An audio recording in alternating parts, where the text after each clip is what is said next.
Maayong adlaw totoo mga inday, panibagong pag-asa, panibagong pagsasama. Baw nag-overthink pala si Papa ngayon dito totoo mga inday ho. Dahil may nabalitaan kami na kinakain daw ng nakawalang baka ang mga bagong tanim namin na tubo. Ate tapos gid talaga ito.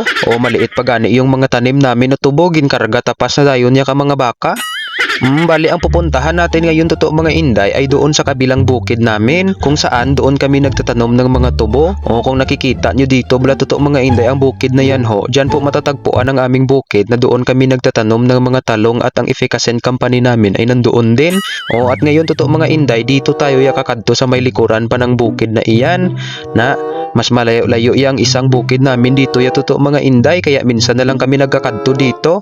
At kung nagagandahan bala kayo totoo mga inday sa view dito sa bukid namin sa Piak, baw mas maganda pag dito totoo mga inday sa Piak dahil mas nataasan dito at may mga bato dito totoo mga inday na mas malaki pa sa mga bahay namin. Na baw mga bahay dudamogid kami bahay ba.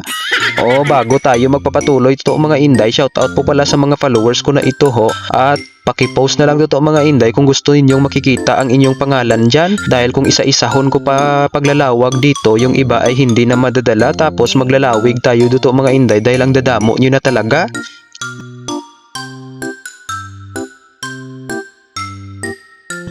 O dito pala sa kalagitnaan ng biyahe namin totoo mga inday ho, ginbilin danay muna namin ang aming tricycle diri ho dahil hindi na iyan makakaakyat at sira na ang daan dito totoo mga inday. Baw paglabuot ko dito sa babaw ho, may pang intro na dayon totoo mga inday ang inang kalikasan natin. At sa view naman dito ya totoo mga inday ho, makikita mo dito ang bukid na iyan na nandoon ang aming talungan at ang mga haniban sugar plum yam ko. O ngayon totoo mga inday, ito na yung sinasabi ko na likuran ng itinuro kong bukid kanina. O at doon tayo ya magkakadto. Baw sobrang init dito totoo mga inday, kaya nagtatakdong na lang ako ng damit dito ho. O pagkarating namin dito totoo mga inday, dumiretso dayon si Papa sa area ng tubo namin dito ho. At sabi niya, hindi daw ginsipot ng mga manughihilamon ang mga balago na nandyan. O nagpapahilamon kasi si Papa last few days totoo mga inday. Baw noong nagsali na kami dito totoo mga inday ho, kung nakikita nyo ang nakikita namin, yung ibang patda namin na tanim dito totoo mga inday ay hindi pa tumutubo. Lagka-lagka gidya talaga ya ang mga tubo dito daw parang unto ni lula mo. O dahil hindi pa rin nakaulan dito sa amin yung totoo mga inday, kaya yung iban ay namamatay na yung mga patdan. At dito na gani ginkutkot ni Papa totoo mga inday ang patdan ho, at titingnan daw niya kung buhay pa, at nakita niya dito totoo mga inday na ang patdan buhi pa talaga, ngunit hindi pa talaga yan nagtuturok ang kanyang mga mata. O dahil sa sobrang tuyo na ng lupa dito totoo mga inday, kaya parang daw hindi na magtutubo ya ang mga patdan dito dahil tuyo yung lupa. O maliit lang naman itong taniman namin totoo mga inday ng tubo at hindi naman masyadong malawak. Sa mga nagsasabi pala dyan na malalapad ang aming lute, baw hindi ito ya malapad totoo mga inday. Sakto lang po ito na makakabuhay ng 8 anak at isang asawa. Baw noong pumunta na kami dito totoo mga inday ho, ginagalbot ni Papa ang madadaanan niya ng mga hilamon na bugang. Ate nagagalbot-galbot din ako dito totoo mga inday ng mga dadaanan ko eh. O ito na po yung view totoo mga inday dito na banda ho, na sobrang tahimik gidya dahil walang masyadong panimalay dito. Kung nakakaintindi kayo ng panimalay, yun yung mga tahanan bala totoo mga inday sa Tagalog.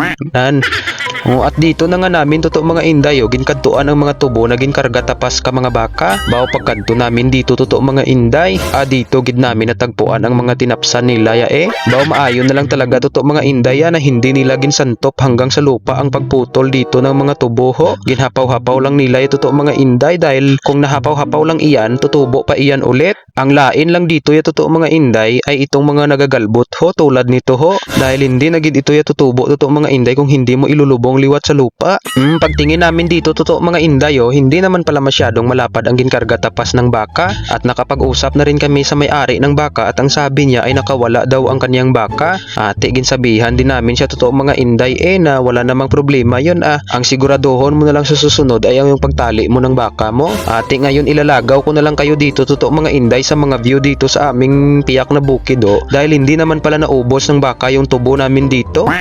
Basi kung may kasal dibo or ano da na okasyon sa inyo dyan totoo mga inday na nangangailangan kayo ng kawayan, kung gusto niyo yan ng kawayan dyan, marami kaming kawayan dito totoo mga inday ho. Papatayin lang naman ito ni Papa balang araw. Pwede kayo ditong manguha basta kayo lang ang magagama Dito naman sa side na ito totoo mga inday ho, dito daw sila ni Papa nagpapahinga pagkatapos nilang mag-araro, na kapag natutulugan ka bigla dito habang nakaupo ka ay doon ka pupulutin sa ilalim. Dito na kami umakyat totoo mga inday sa bato na ito ho. Abaw, dito mo yan makikita ang front view ng aming maliit na katubuhan ho na makakabuhay lang ng 8 anak at isang asawa. O tingnan nyo bala si Papa dito totoo mga inday na umuupo sa tagipusoon ni Crush ho na tiga pa sa malaking bato na iyan. Ngayon totoo mga inday, pupunta na naman tayo dito ho sa part na ito na noong nakita natin sa view sa itaas ng bato kanina. Bali itong tubo na dinadaanan natin totoo mga inday, ito yung tubo namin na second raton na. Bao pero tinagani ang hilamon dito totoo mga inday, wala pa kaming pera na ipapahilamon dito. Dito na umakyat si Papa totoo mga inday sa may bato at nagpapapicture lang siya sa akin. Bao ang ganda dito totoo mga inday ng pattern sa bato ho. Tingnan nyo bala ho na ang ganda gidya, parang kaliskis. Daw parang balat mo sa paa tuwing hindi ka nakapag-lotion.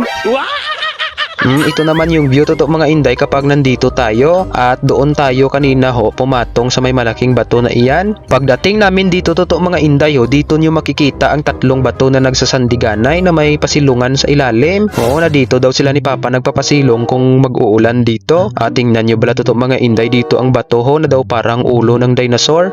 Pero yung dinosaur ay si Barney.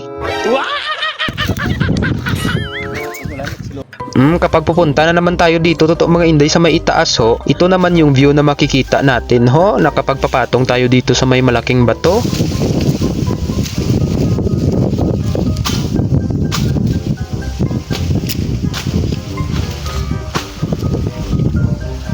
Tapos nakikita nyo ba iyang bukid na iyan totoo mga inday ho? Naan sa likuran na iyan, dyan nagyera ang mga army at ang New People's Army Ligad. Timing gid talaga yan na nandito ako mong. Tapos nagira sila dyan. Akala ko New Year na pero gira pala. Dito naman totoo mga inday ho, ang nasa ilalim dyan ng kawayan, nandyan ang pinakamalaking bato dito totoo mga inday, kaso natatabunan na ng mga balagon at hindi na siya kakitaon. Bali sa mga malalaking bato na ito totoo mga inday, may makikita tayo dito na mga signs or mga ginobra ng mga kaluluhan natin. Oo, ginobra nila ito siguro noong panahon pa ng mga 16, 17, 18 forgotten. At tulad na lang nito ho, mayroong hagdanan dito. Tapos may bilog na parang kinuna na tulad noong nakikita ko sa mga treasure hunting bala na hinihila nila ang bilog na bato. Tapos may mga coin sa ilalim. Bao sa bandang dito naman ito mga inday ho. Parang meron dito yung hinaplak na simento tapos nakaukit si X dito. Bao nandito pa pala si X. Ang sabi nga ng mga hakaka dito totoo mga inday, na sa lupaing namin ito ay may nakatago or nakabaon dito na mga igit. Kaso pinababayaan na lang namin iyan totoo mga inday ang mga nakatagong tubol na iyan. Basi kung habang nagkukot-kot ka dyan karon niya ng tubol tapos maligiran ka ng bato at masabugan ka ng bumba at idunot gid boss damlag mo Alam nyo totoo mga inday, kung may treasure gid man talaga dito iya sa aming lupa, ariya ho, amo niyang tuod nga treasure ho ang mga tubo namin na tanim na kung aming aalagaan ito at aming ipapagaling, ito yung tunay na treasure dito. Tapos ang tunay na ginto totoo mga inday ay nandoon niya sa langit. Maraming ginto doon niya sa kaharian ng Diyos natin sa langit totoo mga inday, na kapag magpakabuting alagad lang tayo dito sa habang tayo nandito sa lupa, tayo ya ililigtas niya sa pagdating ng panahon. Tapos dadalhin niya tayo doon sa kaharian niya at doon tayo magbabakasyon ng 1,000 taon. Kung pagod ka na dito ya sa lupa at mayroong kamatayan dito, doon niya sa langit totoo mga inday ay mayroong buhay na walang hanggan. Wala na kasakit, wala na kaguol, wala na intuanay, wala na may gapangutang, wala na kawatan, na tanan ay mapapalitan na ng kalipay at kalinong ni totoo mga inday. Kaya wag kang magkakabalaka totoo mga inday bala, dahil sa kabila ng mga paghihirap at pagtitilaw at mga nawawalang miyembro ng pamilya natin dito sa mundong lupa, may malaking pag-asa tayo totoo mga inday sa pagbabalik ng Diyos sa pagdating ng panahon na iyon. Doon natin makakamtan ang malaking pag-asa doon nagwali na ko dito totoo mga inday pa. Pero kaya naman ang totoo mga inday, base pagani kung babasahin mo sa The Book of Revelation sa inyong mga Biblia, doon nyo makikita na totoo ang sinasabi ko. Basahin nyo bala totoo mga inday. Dahil uuwi na kami dito totoo mga inday at maglalakad pa kami pabalik sa ginbilinan namon ng tricycle. Hanggang dito na lang po, bye-bye, ingat!